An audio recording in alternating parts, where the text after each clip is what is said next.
The sun streamed through the floor-to-ceiling windows of the Lotus Bloom Yoga Studio, casting long golden rays across the polished bamboo floors.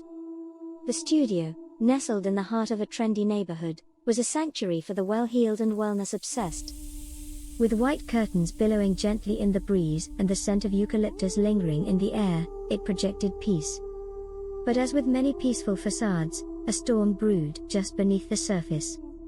Classes at Lotus Bloom were always full, and not just because of the invigorating vinyasa flows or the heated detox sessions. The main attraction was the studio's owner, a charismatic instructor known for her impossible flexibility and even more flexible ethics. She wore her charm like a second skin, effortless, irresistible, and disarming. She was preparing for her signature class, Glow and Flow, when she overheard hushed voices behind the staff room door. "I saw the bank transfer, I'm telling you, something's off." The voice was barely a whisper, but the words hit like a punch. She paused. Something was indeed off. Money had been disappearing for weeks, a few hundred here, a few thousand there, masked under vague invoice names and expenses. She chalked it up to her overworked accountant, but now she wondered. A new instructor had joined just a month ago, a lithe and enigmatic presence with a murky past. She claimed to have taught in Bali, then Tulum, but no one could quite verify her credentials. She slipped in as easily as incense smoke, making herself part of the team before anyone questioned her. She was magnetic, both admired and envied, and her students adored her for her spiritual energy and her unconventional poses. One of the studio's original members, a tech executive who often donated to keep the studio afloat, had started attending her classes exclusively. He began paying cash for private sessions, despite previously insisting on everything being traceable. And he wasn't the only one behaving strangely. Another instructor, a stern but loyal woman who'd been with the studio since day one, started missing classes and avoided eye contact whenever the new hire was around. The owner kept a close eye. Then one afternoon, while checking the sign-in logs on the studio's tablet, she noticed entries that didn't align with the bookings. Sessions logged under names of clients who hadn't been in town. Times that didn't match any scheduled class. Payments marked as cash collected by the new hire. When she confronted her, the new instructor smiled, a slow, disarming grin, and simply said, "You must have made a mistake." But there was no mistake. Someone was laundering money through her studio. Someone was using her sanctuary as a cover. Later that evening, during her restorative class, the candles flickered and soft gongs filled the room. She guided her students into child's pose, her voice calm, soothing. But her mind was racing. She needed to find out who was involved, how far it went, and who she could trust. Because in Lotus Bloom, trust was as fragile as balance on one foot. And the fall could be devastating. She left the studio that night with more questions than answers. The quiet of the neighborhood mocked her spinning thoughts. She pulled her hoodie tight and walked briskly home. The new hire had stayed late again, claiming to be organizing props and cleaning up. But when the owner came back for her forgotten phone charger, she spotted her through the glass, on a private video call. "It's working." "She's suspicious, but it doesn't matter," the new instructor said, her voice crisp. "By the time she figures it out, we'll be done." Done with what? And who was we? The owner stood frozen just out of sight, the charger now irrelevant. A shadow moved behind the instructor, a familiar silhouette. Was that the tech executive? The truth was stretching in front of her like a yoga strap pulled to its limits. And it was about to snap. The morning sun filtered through gauzy curtains as the Lotus Bloom Yoga Studio began to fill with the scent of sandalwood and eucalyptus. It was Thursday, the day of the much-anticipated community flow class taught by Sage, a class so popular it required pre-registration days in advance. The studio hummed with quiet energy, but underneath that serene surface, the storm brewed stronger. Willow had arrived early. She was still rattled from the night before, unable to shake the image of the burned folders and Ava's trembling voice. Willow's phone buzzed with a message, "We need to talk. Meet me on the rooftop after class. Alone." The message was unsigned. She stared at it, heart thudding. Only a handful of people had access to the studio's private rooftop. The list was short: Sage, Ava, herself, and the elusive studio investor, Emilia Roche. Class began, and Sage, ever the radiant guide, moved with grace between students, adjusting postures, whispering encouragements. Willow tried to focus on her breath, but her mind reeled. Something was off. Sage was smiling too hard, her movements too deliberate. When she caught Sage staring at her in the mirror, with a look Willow could only describe as panicked sweet, her stomach flipped. The class ended in lavender-scented shavasana, and Sage exited first. Willow waited until the room cleared before slipping up the narrow staircase to the rooftop. The sun was brighter than she'd expected. And there, leaning against the railing with a cigarette and sunglasses, stood Emilia Roche. "Willow. I wasn't sure you'd come," Emilia said coolly, flicking ash over the side. "What is going on?" Willow demanded. "Why did someone burn student files? Why was Ava crying last night?" Emilia exhaled smoke slowly. "Because Sage is in over her head. And you're about to be, too." Before Willow could respond, the rooftop door slammed open. Ava stood there, face pale. "You need to see this," she said, holding up a tablet. Now. On the screen was security footage from the night before. Sage was shown in the office at midnight, alone. She unlocked a drawer, pulled out a file, and then looked directly into the camera before unplugging it. She knew it was being recorded, Willow whispered. Emilia sighed. Of course she did. Ava glanced between them. But it gets worse. Look at the next clip. She swiped. A new video loaded. This time, it showed someone else, someone masked, entering the office at 3 a.m. and setting fire to a folder. Not Sage.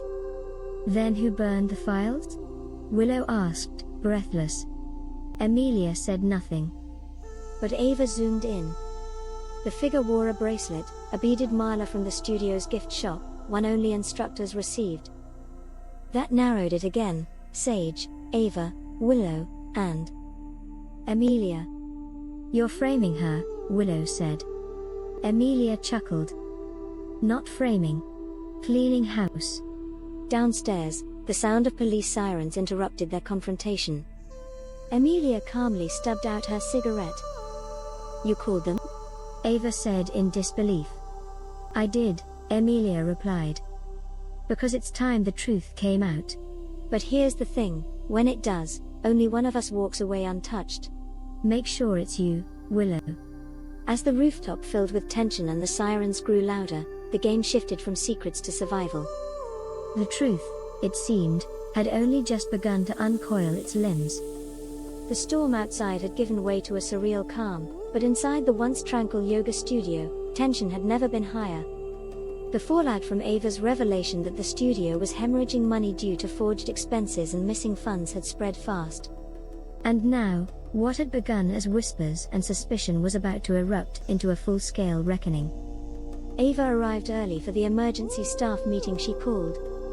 She dimmed the lights and set out chairs in a circle, burning Palo Santo in a futile effort to restore peace. Her thoughts swirled in chaotic spirals. Everyone she had trusted was now a suspect, and the truth was about to slice through the group like a blade. One by one, the core team entered.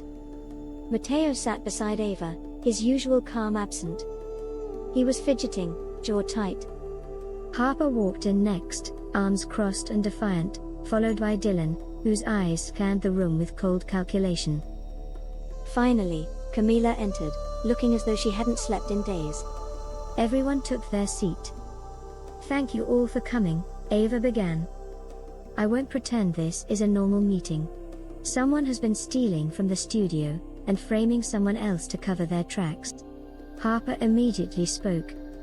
"You think it's one of us? That we did this to our own home?" "I don't want to believe it either," Ava replied, "but the evidence is overwhelming. I've seen the bank withdrawals. Expense reimbursements for fake repairs. Someone created a trail that almost looked like it led to Camila." Camila's voice cracked. "I told you, I didn't submit those. And you said you believed me." "I do," Ava nodded. "That's why I kept digging. And what I found. Ava stood and walked over to the whiteboard, revealing a chart she had compiled. Names. Dates. Expenses. IP addresses.